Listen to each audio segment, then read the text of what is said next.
got so much motherfucking design on right now. Bring it down, bring it down, bring it down, bring it down, hold fast, hold down, bitches on the line, and you know. Dinikahi Presidir Parubaya. Bab 007. Di atas meja kecil di samping ranjang, ada sebuah amplop. Tangannya gemetar saat mengambilnya. Dengan cepat, dia membuka surat itu dan membaca isinya. Untuk Eleanor, Edward, dan semua orang yang mencariku. Aku pergi untuk sementara waktu. Jangan mencariku. Aku butuh waktu sendiri. Jika kalian nekat mencariku, maka aku tidak akan pernah kembali dan tidak akan pernah memaafkan kalian. 27. Sofia. Tangan Eleanor mulai gemetar saat membaca kata-kata itu. Matanya menemanas, dadanya sesak. Mommy pergi. Bisiknya dengan suara hampir tak terdengar. Edward yang berdiri di sebelahnya langsung merebut surat itu, matanya membacanya dengan cepat. Setelah selesai, wajahnya langsung pucat. "Daddy!" serunya dengan panik, lalu berlari keluar dari kamar. Riven, Donnie, dan Leta yang masih mencari di ruangan lain segera berlari mendekat. "Ada apa?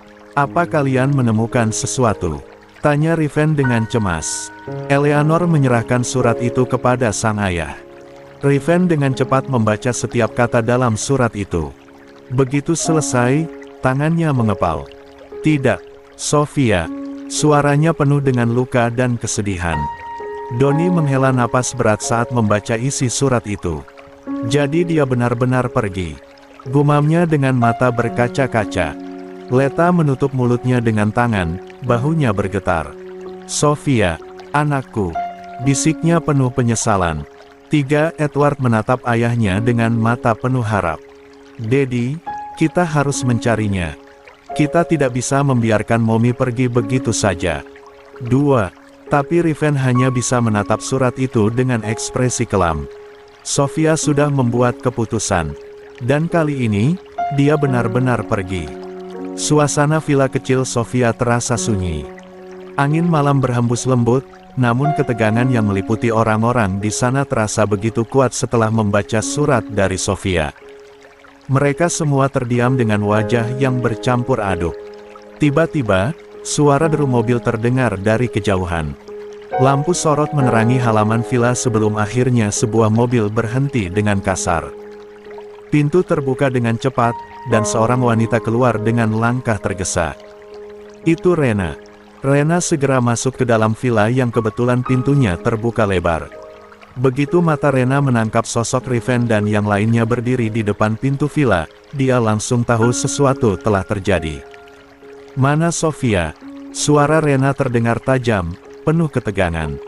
Riven menatapnya dengan ekspresi berat. Tanpa banyak kata, dia merogoh saku jasnya dan mengeluarkan sebuah surat. Perlahan, dia menyerahkannya kepada Rena. Rena mengambilnya dengan cepat, lalu membaca isi surat itu di bawah cahaya lampu luar villa. Wajahnya langsung berubah. Matanya membulat sempurna, dan rahangnya mengeras menahan emosi.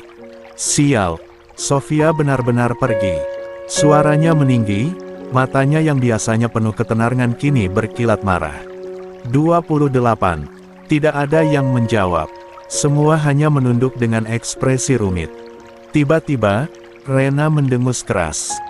Dia meremas kertas surat itu, lalu berkata dengan nada penuh kemarahan, dia sudah mengambil keputusan yang benar.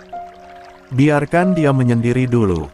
Eleanor, yang sejak tadi diam, langsung mengangkat wajahnya dengan mata berkaca-kaca. "Tapi Mommy, cukup, Eleanor." Rena menyela dengan tegas.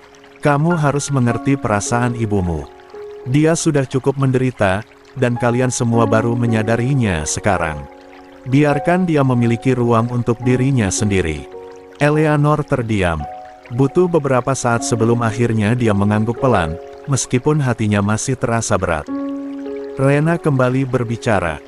"Tidak mudah menjadi Sofia, saat muda dia harus menjadi anak yang berbakti menuruti kemauan orang tua yang ternyata menyesatkan dirinya hingga akhirnya seperti ini."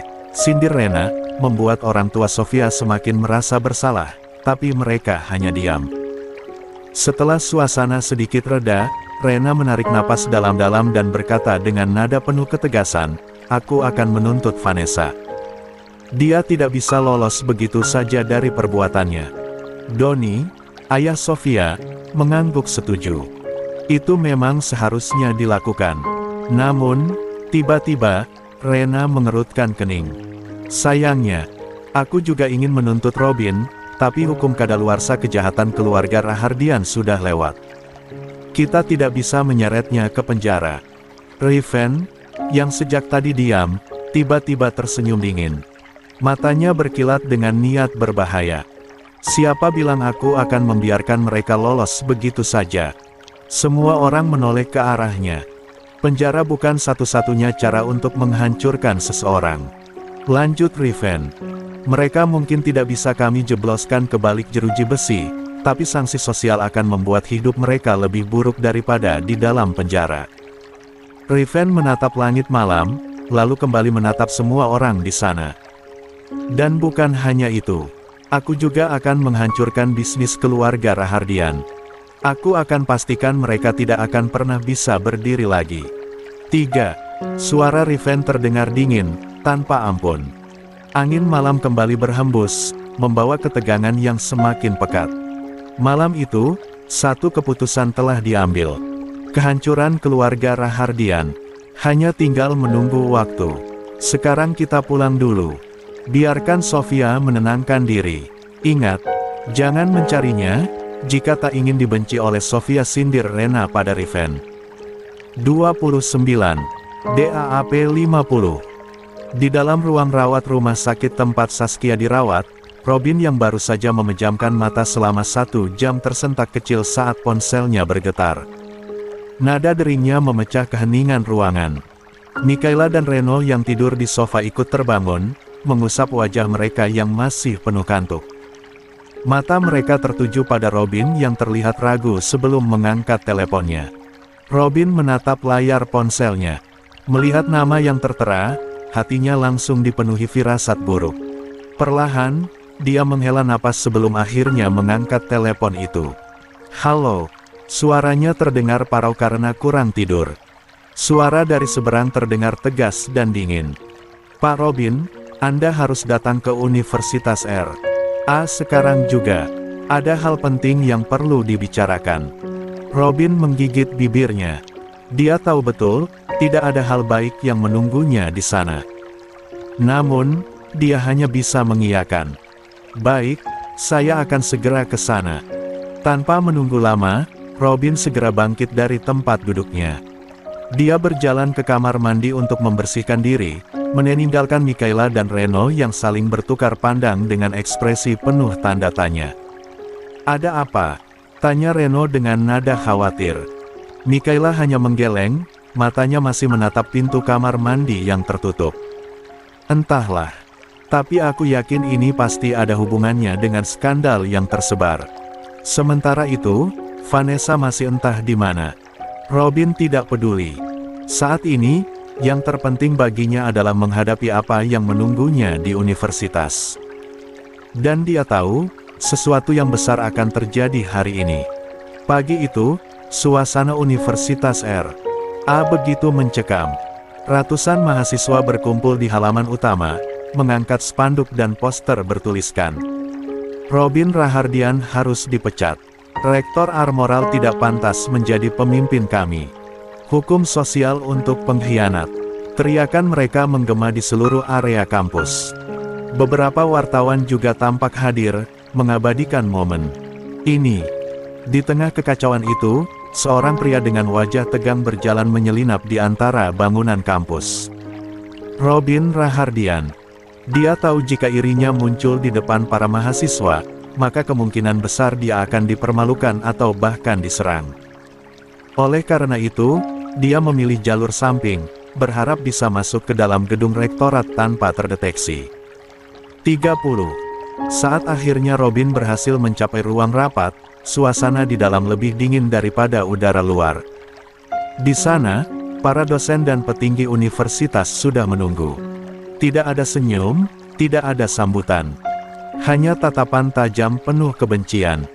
Beberapa dosen wanita yang dulu mengaguminya kini menatap dengan jijik.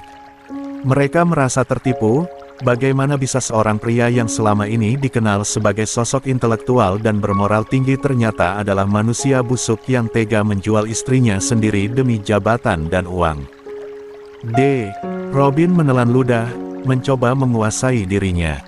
Dia melangkah masuk dan duduk di kursi yang disediakan. Ketua yayasan, seorang pria berusia sekitar 60 tahun dengan rambut putih tertata rapi, akhirnya angkat bicara. Saudara Robin Rahardian, suaranya tegas, penuh wibawa. Kami sudah mempertimbangkan semua aspek, termasuk bukti-bukti yang beredar luas di media sosial, serta demo besar-besaran yang dilakukan para mahasiswa. Robin mengepalkan tangannya di bawah meja. Kami dari pihak yayasan dengan ini memutuskan untuk memecat Anda dari jabatan Rektor Universitas R.A. dengan tidak hormat. Seisi ruangan sunyi sejenak. Robin membelalakan matanya, tubuhnya menegang. Tidak, kalian tidak bisa melakukan ini. Katanya panik. Kami bisa, dan kami sudah melakukannya. Robin berdiri dengan cepat, berusaha membela diri. Itu hanya fitnah. Kalian semua tahu aku sudah mengabdikan diri untuk universitas ini. Aku tidak bersalah. Salah satu dosen senior menatapnya tajam. Fitnah. Jangan membuat kami tertawa, Pak Robin. Video perselingkuhan Anda, skandal keluarga Anda, serta fakta bahwa Anda menjual mantan istri Anda demi uang semua itu adalah bukti nyata. Kami tidak bisa membiarkan universitas ini dipimpin oleh seorang pria yang kehilangan moralitasnya. Robin semakin frustasi. Tapi aku, cukup. Suara ketua yayasan bergema di ruangan. Kami sudah mengambil keputusan. Dan sebagai langkah pencegahan, kami meminta Anda segera meninggalkan kampus ini sebelum mahasiswa bertindak lebih jauh. Robin terdiam. Napasnya memburu. Saat itu juga, suara teriakan dari luar semakin keras. Pecat Robin sekarang. Rektor mesum biadab. Keluar kau sekarang. Pecat dia. Robin tahu, jika dia bertahan lebih lama, mahasiswa bisa saja menyerbu masuk dan mempermalukannya lebih parah. Dengan tangan mengepal dan wajah penuh amarah, dia akhirnya berbalik dan melangkah pergi. 31. Namun, sebelum dia benar-benar keluar, salah satu dosen wanita yang dulu menghormatinya berkata pelan, namun cukup lantang untuk didengar semua orang. Sungguh memalukan. Aku tidak percaya kami pernah menganggapmu sebagai panutan. Robin menghentikan langkahnya sejenak, tapi kemudian ia terus berjalan keluar. Vanessa duduk di sudut kamar, tubuhnya terasa lemas. Wajahnya masih memerah dengan bekas cakaran dan tamparan yang dia terima di rumah sakit. Kepalanya berdenyut nyeri akibat benturan keras saat Robin menghempaskannya ke ranjang. Vanessa bahkan tidak berani keluar rumah. Trauma masih menghantui pikirannya, takut jika kejadian di rumah sakit terulang. Bagaimana jika ibu-ibu yang marah itu kembali menyerangnya? Bagaimana jika ada yang mengenalinya di jalan dan mempermalukannya di depan umum? Sambil menatap keluar jendela dengan pandangan kosong, tiba-tiba ponselnya berdering. Dengan tangan gemetar, dia melihat nama yang muncul di layar, Cindy, asisten butik. Jantungnya berdetak lebih cepat. Dengan segera, Vanessa mengangkat panggilan itu. Cindy, ada apa? Tanyanya dengan nada cemas. Di seberang telepon, suara Cindy terdengar panik dan hampir menangis. Bu Vanessa, butik kita diserang. Kumpulan ibu-ibu datang mengamuk. Mereka melempari kaca butik dengan batu, telur busuk, bahkan meludahi poster Anda. Ini gila. Kami tidak bisa menghentikan mereka. 2. Apa? Vanessa bangkit dari duduknya, tubuhnya menegang. Tolong datang ke sini, Bu. Mereka mengatakan ingin melihat Anda dan meminta pertanggungjawaban. Polisi juga belum datang. Panggilan terputus, tapi Vanessa masih memegang ponselnya erat-erat. Kakinya melemas seketika. Sial, ini semua karena Sofia. Geramnya, lalu dengan cepat dia mengambil tas dan mantel. 5. Meskipun takut, Vanessa tidak bisa diam saja. Butiknya adalah sumber penghasilannya, tempat yang dia bangun dengan susah payah. Tanpa berpikir panjang, Vanessa bergegas keluar dari rumah dan memanggil sopirnya untuk segera mengantarnya ke butik. Bisari dan Bisumi yang melihat Vanessa berlari keluar hanya mencibir. "Dasar pelakor. Akhirnya karma menghampiri kalian semua," kata Bisari sinis. "Kau benar, Sar. Aku gak ngangka, ternyata keluarga Rahardian tega melakukan hal itu pada Nyonya Sofia. Demi uang mereka menjual menantu mereka," sahut Bisumi. Bisari terlihat berdecak kesal. "Sayangnya, Tuan Ganes telah mati. Jadi dia tidak mendapatkan sanksi sosial." 1:32 Meski begitu, pasti si Ganes itu sudah mendapatkan siksaan dari malaikat di sana, seru Bisumi dengan menggebu-gebu. 2:33 DAAP 51. Ketika mobil Vanessa sampai di butik, dia langsung membeku. Di depan butiknya, puluhan ibu-ibu mengamuk. Mereka berteriak sambil mengacungkan berbagai benda, dari telur busuk, tomat, hingga sandal. "Keluar Vanessa! Berani-beraninya kau menghancurkan hidup Sofia. Dasar pelakor, muka seperti panci sok-sokan rebut laki orang. Pergi kau dari kota ini." 1. Butik ini tidak pantas untuk berdiri di sini. Pemiliknya sangat kotor dan busuk. Vanessa melihat kaca butiknya sudah pecah, noda telur dan saus berceceran di dinding dan pintu masuk. Manekin di etalase pun sudah tumbang, sementara poster promosi koleksi terbaru butiknya telah dicoret dengan kata-kata "pengkhianat". Vanessa melihat Cindy berdiri di dalam butik dengan wajah ketakutan. Beberapa karyawan butik lainnya juga hanya bisa menyaksikan dari balik jendela yang sudah hancur. Vanessa gemetar. Ini mimpi buruk. Dengan nekat, Vanessa keluar dari mobil dan berlari ke arah butik. Namun, begitu ibu-ibu itu melihatnya, teriakan mereka semakin menggila. "Itu dia pelakornya, ayo serbu. Henti di situ kau wanita hina." Sebelum Vanessa bisa melangkah lebih jauh, sesuatu yang basah dan lengket tiba-tiba mengenai wajahnya. Plak! Vanessa menjerit saat telur busuk pecah di kepalanya. Bau menyengat langsung menusuk hidungnya. "Argegeh, apa-apaan ini?" Namun, ibu-ibu itu tidak berhenti. Tomat dan sayuran busuk mulai dilemparkan ke arahnya. Beberapa wanita bahkan maju dan menarik rambutnya dengan kasar. "Rasakan, pelakor. Kau sudah merusak hidup Sofia. Ini hukumanmu." Vanessa meronta-ronta, mencoba melawan, tapi jumlah ibu-ibu itu terlalu banyak. Dia merasakan cakar tajam menghujam lengannya, rambutnya dijambak ke belakang, dan bajunya ditarik dengan kasar hingga hampir robek. "Tolong, hentikan!" jeritnya, tapi tidak ada yang peduli. Sementara itu, beberapa orang yang lewat hanya menonton atau bahkan merekam kejadian itu dengan ponsel mereka. Livestream kejadian ini langsung menyebar ke media sosial. 34. Tagar pelakor dihukum massa. Tagar Vanessa si perusak rumah tangga. Tagar hancurnya butik Vanessa. Kejadian ini menjadi viral dalam hitungan menit. Akhirnya, setelah beberapa saat, suara sirene polisi terdengar mendekat. Petugas bergegas turun dan membubarkan massa yang mengamuk. Vanessa yang sudah lemas dan berantakan segera dibantu oleh salah satu petugas. Wajahnya penuh luka cakaran, rambutnya acak-acakan dengan noda telur di mana-mana, dan bajunya berantakan. Salah satu polisi menatapnya dengan iba. "Bu Vanessa, Anda perlu ikut dengan kami untuk perlindungan." Dengan napas terengah-engah, Vanessa mengangguk. Dia tidak punya pilihan lain. Saat dia dibawa pergi, dia menoleh ke arah butiknya yang sudah hancur. Tempat yang dulu Vanessa banggakan, kini tidak lebih dari bangunan rusak yang dipenuhi noda dan cemoohan. Vanessa menunduk. Matanya penuh air mata. Dia tidak hanya kehilangan harga diri, dia kehilangan segalanya. 3. Di dalam kamar rumah sakit, Mikaela dan Reno duduk di sofa sambil menggulir layar ponsel mereka.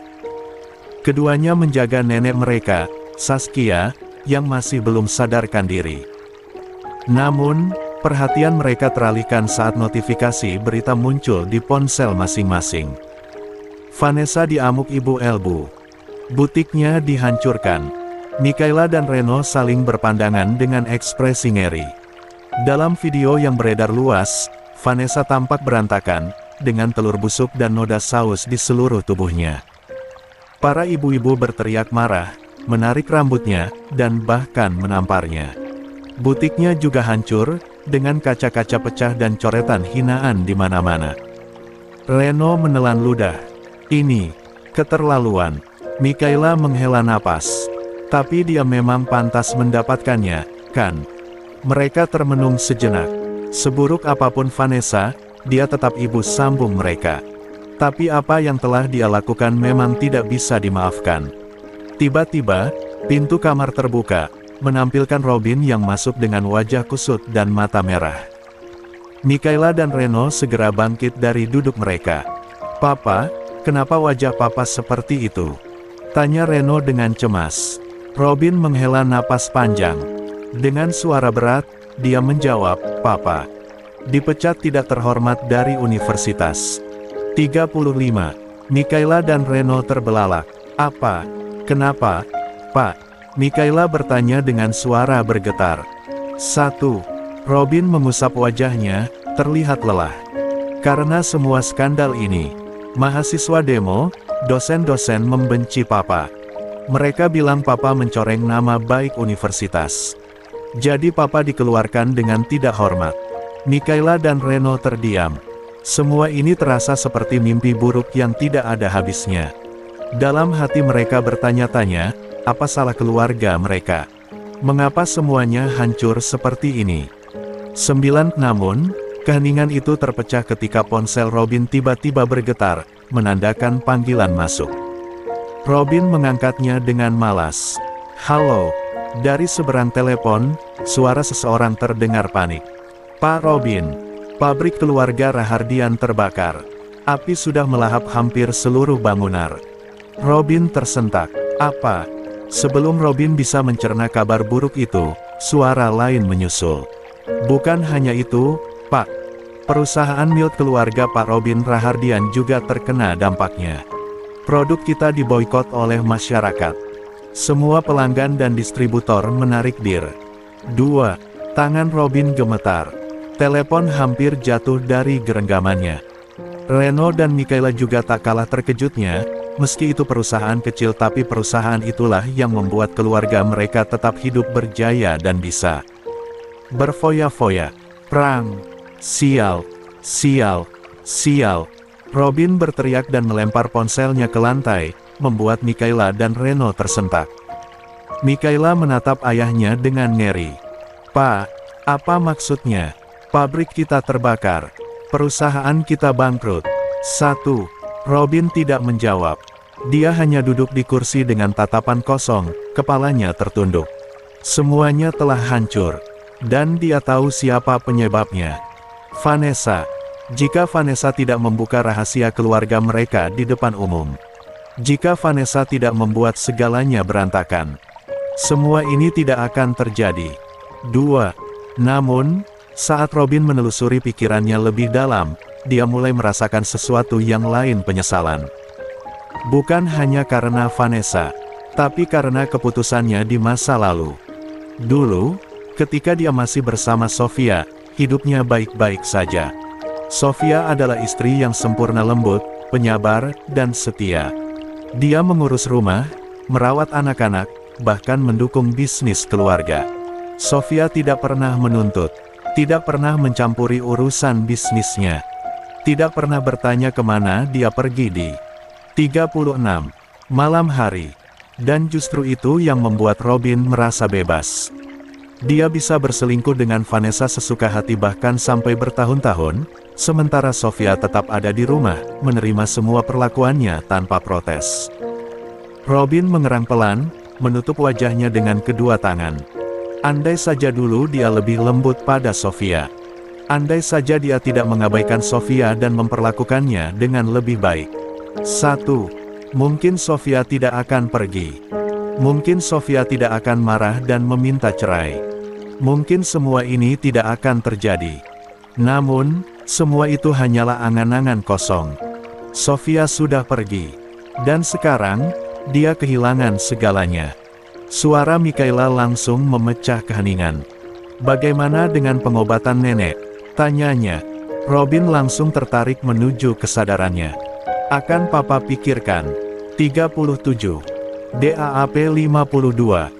Di sebuah tempat yang jauh dari hiruk-pikuk kota, Sofia duduk termenung di teras sebuah rumah kayu kecil di tepi danau. Angin sore yang sejuk mengusap wajahnya, tetapi tidak mampu menghapus kepedihan yang mengakar dalam hatinya. Setelah semua yang terjadi, setelah seluruh kenyataan pahit terungkap, Sofia memilih pergi. Dia butuh waktu untuk sendiri, untuk menenangkan diri dari badai yang menghantam hidupnya bertubi-tubi. Selama puluhan tahun, dia hidup dalam kebohongan keluarga Rahardian. Dulu, dia berpikir mertuanya, Ganesh, adalah satu-satunya orang yang membelanya di keluarga itu. Ketika Robin memperlakukannya dengan dingin, Ganesh selalu berkata, "Robin memang begitu. Dia bukan pria yang pandai mengungkapkan kasih sayang, tapi dia mencintaimu, Sofia." Sabar saja, Sofia percaya. Sofia menahan semua sakitnya, meyakinkan diri bahwa Robin akan berubah. Tapi ternyata, semua itu dusta. Ganesh bersikap baik padanya bukan karena dia peduli, tetapi karena dia menyembunyikan rahasia besar. Selama bertahun-tahun, Sofia tidak tahu bahwa dia memiliki anak lainnya selain Mikaela dan Reno, yaitu Eleanor dan Edward. 3. Pantas saja selama ini dia sering bermimpi melihat dua bayi kembar yang diambil dari rahimnya. 1. Saskia, ibu mertuanya, selalu berkata bahwa itu hanya bunga tidur. Sofia sempat percaya, karena setelah beberapa lama, mimpi itu berhenti. Namun, setelah dia bertemu Eleanor dan Edward untuk pertama kalinya di mal, mimpi itu kembali. Seakan-akan alam bawah sadarnya berusaha memberitahu sesuatu yang telah lama dikubur. Sofia menghela napas panjang, memejamkan matanya. "Aku seperti ingin gila," gumamnya. Bagaimana bisa dia tidak menyadari ini lebih awal? Bagaimana bisa dia begitu bodoh hingga mempercayai keluarga Rahardian selama ini? Tangannya mengepal di atas pangkuannya. Dia mengorbankan hidupnya untuk keluarga yang tidak pernah mencintainya. Dia menutup mata terhadap semua perlakuan buruk Robin, berharap suatu hari Robin akan berubah. Dia berusaha menjadi istri dan ibu yang sempurna. Tapi pada akhirnya, apa yang dia dapatkan? Pengkhianatan. 38. Kebohongan. Dan sebuah kenyataan pahit bahwa anak-anak yang dia besarkan lebih memilih Vanessa dibandingkan dirinya. 2. Sofia menggigit bibirnya, menahan air mata yang hampir jatuh. Satu-satunya hal yang membuatnya bertahan sekarang adalah Eleanor dan Edward. Meski dia belum bisa menerima semuanya sepenuhnya, dia tahu satu hal: Eleanor dan Edward adalah anaknya. Dan dia akan berusaha untuk menjadi ibu yang baik bagi mereka. Tapi sebelum itu, Sofia butuh waktu untuk menyembuhkan dirinya sendiri. Dia tidak ingin bertemu siapapun sekarang. Karena jika dia kembali dalam keadaan seperti ini, dia takut dirinya akan hancur lebih dalam. Angin malam semakin berhembus kencang, membawa dingin yang merasuk ke tulangnya. Tapi Sofia hanya duduk diam, menatap air danau yang beriak tenang di depannya. Dalam keheningan itu, dia membuat sebuah keputusan. Untuk saat ini, dia akan menghilang. Dengan langkah tergesa, Vanessa masuk ke kediaman Rahardian. Rumah besar itu kini terasa sunyi, tidak seperti dulu saat masih ada Sofia yang mengurus segalanya. Biasanya, rumah ini terasa hangat meski dipenuhi kebohongan. Tapi sekarang, tempat ini tak lebih dari sekadar bangunan kosong yang kehilangan kehidupannya. Vanessa menghela napas berat. Tidak ada tempat lain untuknya pergi. Setelah dari kantor polisi, setelah dihina, dimaki, dan dihajar oleh ibu-ibu arisan, Vanessa benar-benar tidak memiliki apa-apa lagi. Rumah yang dulu diberikan Robin telah dia jual untuk modal butiknya dan kini butiknya telah hancur di tangan massa yang mengamuk. Semuanya gara-gara Sofia. 4. Dengan penuh kebencian, Vanessa menggertakkan giginya. Jika saja Sofia tidak kembali, jika saja wanita itu tetap hidup dalam kebodohannya, hidup Vanessa tidak akan berakhir seperti ini. 0. Langkah Vanessa terdengar jelas di dalam rumah besar keluarga Rahardian. Matanya menatap tajam ke arah Robin yang baru saja turun dari tangga dengan wajah penuh amarah. Di tangannya, Robin menggenggam koper besar, seakan sudah memutuskan sesuatu yang tak bisa diubah. Begitu mata mereka bertemu, kemarahan di antara keduanya langsung meledak. "Kau masih berani kembali ke sini, Vanessa?" Suara Robin tajam dan penuh kebencian. Vanessa mendengus, melipat tangannya di depan dada. "Dan kau pikir aku punya pilihan? Aku kehilangan segalanya." 39. Robin. "Butikku hancur, masyarakat membenciku, dan sekarang aku tidak punya tempat lain selain di sini." 1. Robin tertawa sinis. "Jangan menyalahkan orang lain atas kehancuranmu sendiri. Kau sendiri yang menggali lubang ini, Vanessa. Kau yang membocorkan rahasiaku, kau yang memulai semua ini. Kau tidak pernah memberitahuku yang sebenarnya, Robin." Vanessa membentak. "Aku tidak tahu Eleanor dan Edward adalah anak Sofia. Kau menyembunyikan semua ini dariku." Robin menatapnya penuh penghinaan. "Tentu saja aku tidak memberitahumu. Karena aku tahu kau hanya akan berpikir untuk menyelamatkan dirimu sendiri." Vanessa mengepalkan tangannya. "Aku rela menjadi yang kedua, Robin. Aku tidak pernah menuntut pernikahan selama bertahun-tahun. Aku memberikan segalanya untukmu." Robin mencibir. "Kau menyebut itu pengorbanan. Jangan membuatku tertawa, Vanessa. Kau tidak pernah benar-benar peduli padaku. Kau hanya peduli pada dirimu sendiri." Vanessa mendekat dengan mata penuh kemarahan. "Bukankah kita sudah sepakat? Kau sendiri yang setuju untuk menjadikan Sofia sebagai alat. Kau juga yang mengatakan Sofia hanya boneka yang harus melahirkan anak kita." 3. Bisari dan Bisumi yang sejak tadi hanya mendengarkan dari dapur saling berpandangan dengan terkejut. Mereka segera mendekat dan berdiri di sudut ruangan, pura-pura sibuk mengelap meja, tapi telinga mereka fokus pada percakapan itu. Robin mengepalkan tangannya, wajahnya memerah karena amarah.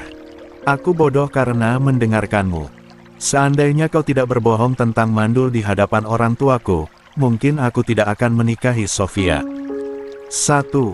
Bisari tersentak. "Astaga!" gumamnya lirih, tapi cukup terdengar oleh Bisumi yang langsung menutup mulutnya dengan tangan. 1.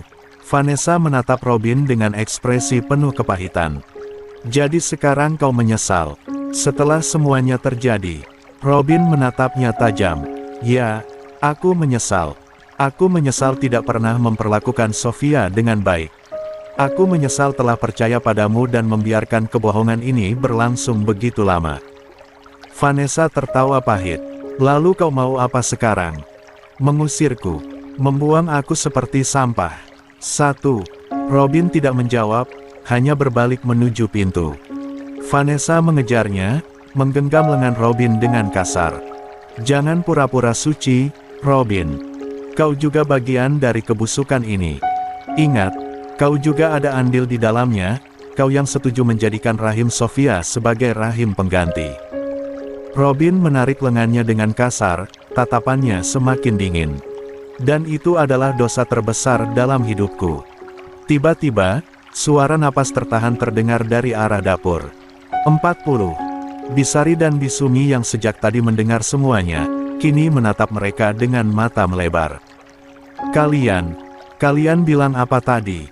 Suara Bisumi terdengar gemetar. Robin dan Vanessa sama-sama terdiam. Bisari mendekat, menatap Vanessa dengan wajah penuh keterkejutan. "Jadi selama ini, Mikaela dan Reno bukan anak kandung Bu Sofia?" 2. Vanessa terdiam sejenak sebelum akhirnya mendongak dengan ekspresi sombong. "Ya, mereka anakku. Aku yang seharusnya menjadi ibu mereka, bukan Sofia." 19. Dek. 41. DAAP 53. Bisari dan Bisumi terperanjat. Mata mereka berkaca-kaca karena terkejut dan marah. "Astaga! Jadi selama ini Bu Sofia diperlakukan seperti rahim pinjaman." Suara Bisumi terdengar gemetar. "Kalian menjebaknya, membuatnya berpikir bahwa dia mengandung anaknya sendiri, padahal itu adalah anak kalian berdua. Robin menundukkan kepala, tidak bisa menjawab. Vanessa mendengus. Memangnya kenapa? Aku tidak ingin merusak tubuhku untuk hamil, dan Sofia memang seharusnya berguna untuk sesuatu. Plak, tamparan keras mendarat di pipi Vanessa. Bisari yang menamparnya, wajahnya penuh kemarahan dan jek.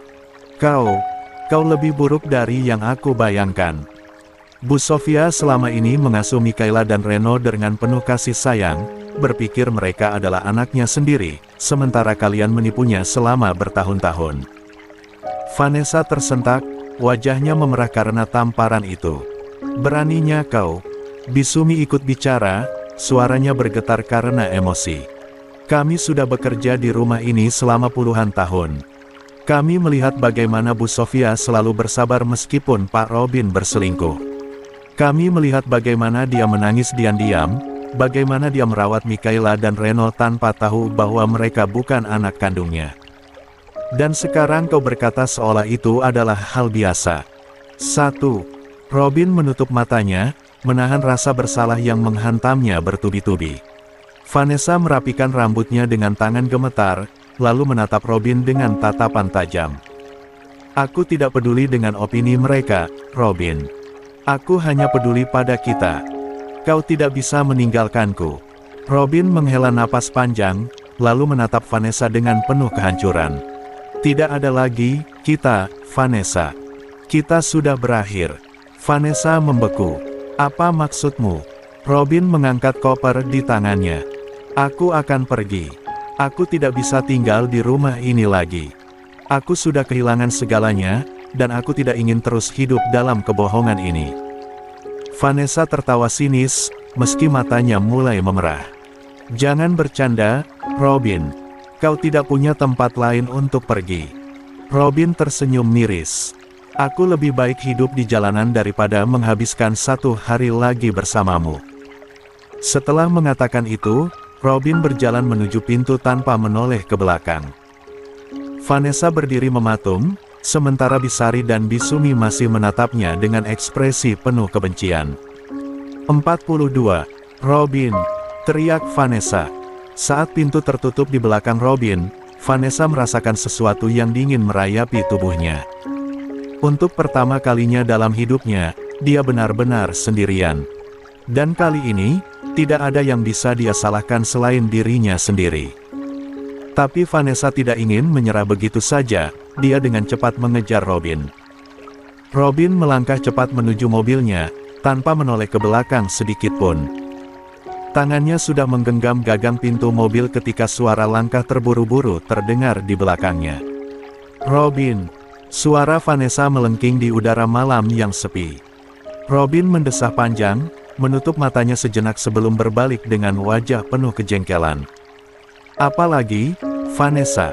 Vanessa berdiri di depannya dengan wajah penuh amarah dan ketakutan. Dia tahu, jika Robin benar-benar pergi, maka dia tidak punya tempat lain untuk bergantung. Kau tidak bisa meninggalkanku begitu saja. Vanessa berteriak histeris. Kalau kau pergi, aku akan membongkar rahasia Ita. Aku akan memberitahu Mikaela dan Reno bahwa mereka bukan anak Sofia. Robin menegang, rahangnya mengeras. Matanya menatap Vanessa penuh kebencian, tetapi juga kelelahan. Kau pikir itu akan menguntungkanmu? Suaranya rendah, penuh ancaman. Vanessa melipat tangan di dada. Tentu saja. Kau pikir Mikaela dan Reno akan berbuat apa setelah mereka tahu yang sebenarnya? Kau pikir Sofia akan bisa menerima kenyataan bahwa anak yang dia besarkan dengan kasih sayang ternyata bukan anaknya? Robin mengepalkan tangan, menahan diri agar tidak kehilangan kendali. Dia tahu Vanessa cukup gila untuk benar-benar melakukan itu. Lakukan saja, kata Robin akhirnya, suaranya datar. Vanessa terperanjat. Apa? Lakukan saja, ulang Robin. Tapi kau pikir mereka akan mempercayaimu? Kau pikir mereka akan membelamu setelah semua yang kau lakukan? Vanessa, kau sudah menghancurkan segalanya. Tidak ada lagi yang tersisa untuk kita. Vanessa menggigit bibirnya, merasa terpojok. Dia tidak punya siapa-siapa lagi. Tidak ada yang bisa dia andalkan kecuali Robin, dan dia tidak akan membiarkan pria itu pergi begitu saja. Baik, akan aku lakukan. Dan setelah itu, aku akan memberitahu ibumu, Saskia. Lihat saja, apa dia tidak akan terkejut sekali lagi, dan mungkin dia akan mati, setelah dia tahu bertahun-tahun dibohongi oleh putra kesayangannya, ancam Vanessa membuat Robin terkejut.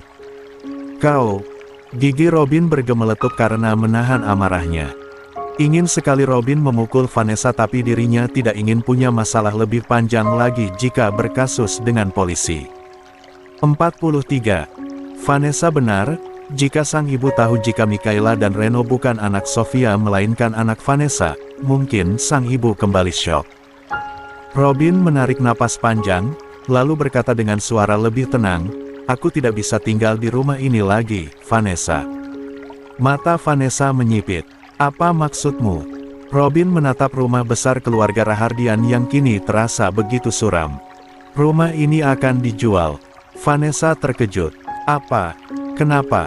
Robin menatapnya dingin. "Perusahaan kita sudah hancur. Pabrik kita terbakar. Produk kita diboikot.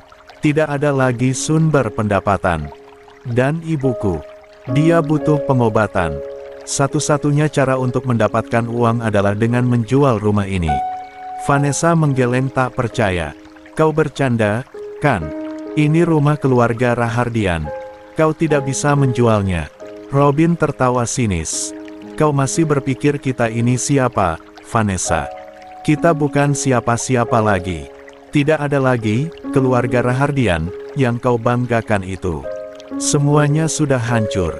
Dan ini semua akibat dari kebodohan dirimu." Vanessa terdiam, otaknya berusaha mencari solusi. Dia tidak punya tempat lain untuk pergi. Jika rumah ini dijual, dia benar-benar akan kehilangan segalanya. Robin membuka pintu mobilnya, bersiap masuk. Tapi sebelum dia sempat melangkah, Vanessa bergegas menarik lengan bajunya. "Aku ikut," katanya, suaranya lebih tenang, tetapi matanya penuh kegelisahan. Robin menatapnya tajam. "Untuk apa? Aku tidak punya tempat lain," Vanessa mengakui dengan suara lirih. Robin menimbang sejenak. Dia tahu Vanessa adalah sumber kehancuran hidupnya, tetapi dia juga tahu bahwa meninggalkannya dalam keadaan seperti ini hanya akan membuat Vanessa semakin nekat. Akhirnya, dengan desahan panjang, Robin berkata, "Aku pindah ke rumah yang lebih kecil dari ini. Jangan harap hidup kita akan seperti dulu." Vanessa menggigit bibirnya, menahan rasa frustrasi. Tapi dia tidak punya pilihan lain. Robin masuk ke dalam mobil, dan Vanessa ikut duduk di kursi penumpang. Saat mobil melaju meninggalkan rumah besar keluarga Rahardian, Vanessa menatap keluar jendela dengan tatapan kosong. Untuk pertama kalinya dalam hidupnya, dia benar-benar menyadari sesuatu. Dia telah kalah telak dari Sofia. 44. DAAP 54. Di ruang rawat inap yang sepi, Mikaela dan Reno duduk di sofa sambil sibuk dengan ponsel masing-masing. Sesekali mereka melirik ke tempat tidur tempat Saskia, nenek mereka, terbaring dalam kondisi lemah. Ruangan itu terasa tenang, hanya suara napas Saskia dan bunyi notifikasi ponsel yang sesekali berbunyi. Namun, tiba-tiba Mikaela merasakan sesuatu yang aneh dalam tubuhnya. Perutnya terasa mual, dadanya sesak, dan tenggorokannya terasa tidak nyaman. Wajahnya berubah pucat. Tanpa pikir panjang, dia melempar ponselnya ke sofa dan berlari ke kamar mandi. Reno yang melihatnya hanya mengernyit heran. Dari dalam kamar mandi, terdengar suara muntahan yang cukup keras. Mikaela memegangi wastafel, tubuhnya gemetar saat muntah kembali. Keringat dingin mulai mengalir di dahinya.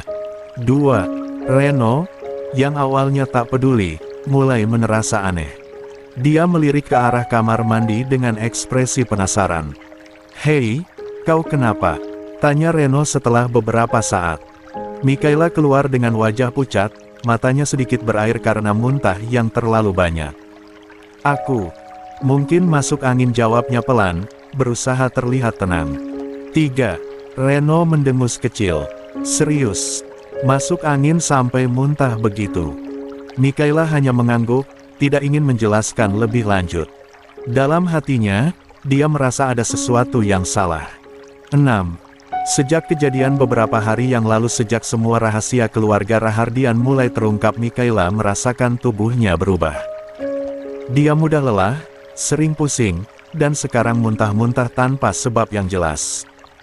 Reno, yang tidak peka, hanya mengangkat bahu dan kembali ponselnya. Ya sudah, kalau nanti tambah parah, panggil dokter saja. Mikaela mengangguk pelan, lalu kembali duduk di sofa dengan pikiran penuh kekhawatiran. Apakah ini hanya masuk angin biasa? Atau ada sesuatu yang lebih besar yang sedang terjadi dalam tubuhnya? 7. Robin menginjak rem dan menghentikan mobilnya di depan sebuah rumah sederhana di kompleks perumahan kelas menengah. Tidak ada gerbang tinggi, tidak ada taman mewah, hanya halaman kecil dengan beberapa tanaman liar tumbuh di sudut-sudutnya. Begitu mesin mobil mati, Robin langsung keluar tanpa berkata apa-apa. Sementara itu, Vanessa tetap duduk, menatap rumah itu dengan ekspresi tidak percaya. Apa ini? Siapa pemilik rumah jelek ini? Suaranya melengking penuh rasa jijik. Robin yang sudah lelah dengan sikapnya hanya mendengus kesal. Ini rumah kita sekarang. 45. Mata Vanessa membelalak. Apa? Kau bercanda, kan? Kita tidak mungkin tinggal di tempat seperti ini. Robin menatapnya dingin. Kalau tidak mau, silakan pergi. Aku tidak peduli. Vanessa semakin marah. Robin, aku sudah kehilangan segalanya. Butikku hancur, nama baikku rusak, sekarang kau ingin membuangku juga. Robin mendengus sinis. Kau pikir aku masih punya banyak pilihan? Perusahaan bangkrut, pabrik terbakar, rumah lama harus dijual untuk biaya pengobatan ibu. Ini satu-satunya tempat yang bisa kubeli dengan sisa uang yang ada. Vanessa menelan ludah, teringat kejadian di butiknya. Masa yang marah, lemparan batu, dan makian ibu-ibu masih terngiang di kepalanya. Jika dia menolak tinggal di sini, dia tidak tahu harus kemana. Dengan enggan, Vanessa keluar dari mobil. Tatapan para tetangga mulai tertuju pada mereka. Beberapa orang berbisik-bisik, sementara yang lain menatap dengan ekspresi penuh penilaian. Vanessa merapatkan jaketnya, takut kejadian di butiknya terulang lagi. Robin membuka pintu rumah dan masuk tanpa menunggu Vanessa. Dengan berat hati, Vanessa menyusulnya. Begitu masuk, matanya langsung menyapu seluruh ruangan. Rumah ini benar-benar jauh berbeda dari kediaman Rahardian dulu. Ruang tamunya kecil dengan sofa tua dan meja kayu sederhana. Dapurnya menyatu dengan ruang makan, dan hanya ada 3 kamar tidur serta 1 kamar mandi yang terletak di bagian belakang dekat dapur. Astaga, aku tidak percaya aku harus tinggal di tempat seperti ini. Gumam Vanessa dengan wajah jijik. Robin melempar kunci mobil ke meja dan menatap Vanessa tanpa ekspresi. Kalau kau masih mengeluh, silakan keluar. Vanessa mengatupkan bibirnya rapat-rapat. Mau bagaimana lagi? Dia sudah tidak punya tempat lain. Dengan hati penuh kekesalan, dia masuk ke salah satu kamar dan membanting pintunya. Robin hanya menghela napas panjang. Semua yang mereka miliki dulu kini hanya tinggal kenangan. Mikaela dan Reno duduk di sofa ruang rawat inap, tenggelam dalam pikiran masing-masing. Semua yang terjadi dalam beberapa hari terakhir begitu menghantam hidup mereka: skandal keluarga, kebangkrutan ayah mereka, dan kini nenek mereka yang jatuh sakit. Suasana sunyi hingga tiba-tiba terdengar suara lirih dari ranjang. Mikaela dan Reno serentak menoleh. Mata mereka membulat saat melihat Saskia telah sadar. Namun, sesuatu terasa aneh. Bibir nenek mereka terlihat miring, dan salah satu sisi tubuhnya tampak tidak bisa bergerak. Nenek, Mikaela mendekat, suaranya bergetar. Saskia membuka matanya lebih lebar. Lah ingin bicara, tetapi yang keluar hanya gumaman tak jelas. 46. Reno menatap Mikaela dengan ekspresi tegang. Mereka tahu nenek mereka terkena stroke, tetapi melihatnya dalam kondisi ini tetap saja membuat mereka syok. Saskia mulai panik. La merasa ada yang salah dengan tubuhnya. Ketika mencoba mengangkat tangan, hanya sebelah yang bergerak. Bibirnya berusaha mengucapkan sesuatu, tetapi yang keluar hanya suara aneh. Lo, bin. Mikaela menggigit bibirnya, hatinya mulai berdebar cemas. Nenek, jangan banyak bergerak dulu. Kami di sini, Reno sedang panggil dokter, bisiknya, mencoba menenangkan. Namun, Saskia semakin berusaha berbicara. La ingin bertanya di mana Robin. Kenapa dia tidak ada di sisinya? Bukankah seharusnya anaknya yang paling berbakti ini menemaninya? Tapi suara yang keluar dari bibirnya tidak jelas. Hanya gumaman terputus-putus yang sulit dimengerti. Bin. Mikaela menahan napas. La menatap Reno dengan panik. Reno, cepat panggil dokter, serunya. Reno tersadar dan langsung berlari keluar ruangan. Sementara itu, Mikaela kembali berusaha menenangkan neneknya. Saskia berusaha meraih tangan Mikaela, genggamannya lemah. Dalam hatinya, ia bertanya-tanya, apa yang terjadi padaku? Kenapa aku tidak bisa bicara dengan jelas? Kenapa tubuhku seperti ini? Pintu kamar tiba-tiba terbuka. Dokter bersama beberapa perawat masuk dengan cepat. Reno berdiri di belakang mereka, wajahnya tegang. Tolong periksa nenek saya, katanya, napasnya masih terengah karena berlari. Dokter segera mendekati Saskia dan mulai memeriksa kondisinya. Mikaela dan Reno mundur beberapa langkah, hati mereka berdebar melihat sang nenek diperiksa. Saskia menatap dokter dengan mata penuh ketakutan. La ingin bertanya, apa yang terjadi padaku? Apa aku akan sembuh? Tapi yang keluar dari bibirnya tetap saja hanya suara tidak jelas. Tenang, Bu Saskia, saya akan memeriksa kondisi Anda, ujar dokter dengan suara lembut.